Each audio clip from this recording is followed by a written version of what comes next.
Tourism ഭൂപടത്തിൽ മലബാറിന്റെ കവാടമാണ് കരിപ്പൂർ വിമാനത്താവളം. കരിപ്പൂർ എയർപോർട്ട് അടച്ചുപൂട്ടുമോ എന്ന ആശങ്ക പോലും ഒരു ഘട്ടത്തിൽ ഉയർന്നതാണ്. വലിയ വിമാനങ്ങളുടെ സർവീസ് പുനരാരംഭിക്കുകയും പുതിയ അന്താരാഷ്ട്ര ടെർമിനൽ തുറക്കുകയും ചെയ്തതോടെ കരിപ്പൂരിന് പുത്തൻ ഉണർവ് ലഭിച്ചു. എങ്കിലും ഇനിയും പരിഹരിക്കപ്പെടാത്ത പ്രശ്നങ്ങൾ കരിപ്പൂരിലുണ്ട്. ഇന്ത്യയിലെ ഏറ്റവും ചെറിയ രാജ്യാന്തര വിമാനത്താവളമാണ് കരിപ്പൂർ.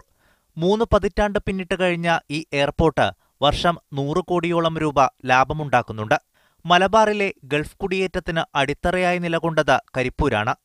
ഗൾഫിലേക്ക് പഴവും പച്ചക്കറിയും ഉൾപ്പെടെ കയറ്റുമതി ആരംഭിച്ചതോടെ മലബാറിലെ വാണിജ്യമേഖലയും ശക്തിപ്പെട്ടു. റൺവേ നവീകരണത്തിനായി നിർത്തിവെച്ച വലിയ വിമാനങ്ങളുടെ സർവീസ് പുനരാരംഭിച്ചു കഴിഞ്ഞു. പുതിയ ടെർമിനൽ കൂടി തുറന്നതോടെ യാത്രക്കാർക്ക് കൂടുതൽ സൗകര്യങ്ങളുമായി. എന്നാൽ ആഭ്യന്തര സർവീസുകളുടെ കുറവും ഗൾഫ് സെക്ടറിന് പുറത്ത് അന്താരാഷ്ട്ര സർവീസ് ഇല്ലാത്തതും വലിയ പരിമിതിയാണ്. നമുക്കിപ്പോൾ സൗകര്യപ്രദമായി ബാംഗ്ലൂർക്കും മദ്രാസിനും ഒന്നും ഫ്ലൈറ്റ് ഇല്ല. കാരണം അവിടെ നിന്ന് കണക്ഷൻ പലതും ഉണ്ടാവുമല്ലോ. അപ്പോൾ ഇത് കൺസിസ്റ്റൻ്റായിട്ട് നമ്മുടെ ലോക്കൽ കണക്ടിവിറ്റി കൂട്ടിയാൽ ധാരാളം ഓപ്പർച്യൂണിറ്റീസ് വീണ്ടും ടൂറിസം മേഖല അല്ലാത്ത മേഖലയിലും മൂവ്മെൻറ്റ് നമ്മുടെ മലപ്പുറം ജില്ലക്കും മലബാറിനും വലിയൊരിതുണ്ടാകും. യാത്രക്കാരുടെ തിരക്കിന്റെ കാര്യത്തിൽ ഇന്ത്യയിൽ 7ാം സ്ഥാനമാണ് കരിപ്പൂരിന്. അതിനാൽ പുതിയ സർവീസുകളെല്ലാം ലാഭകരമായി നിലനിർത്താനാകും.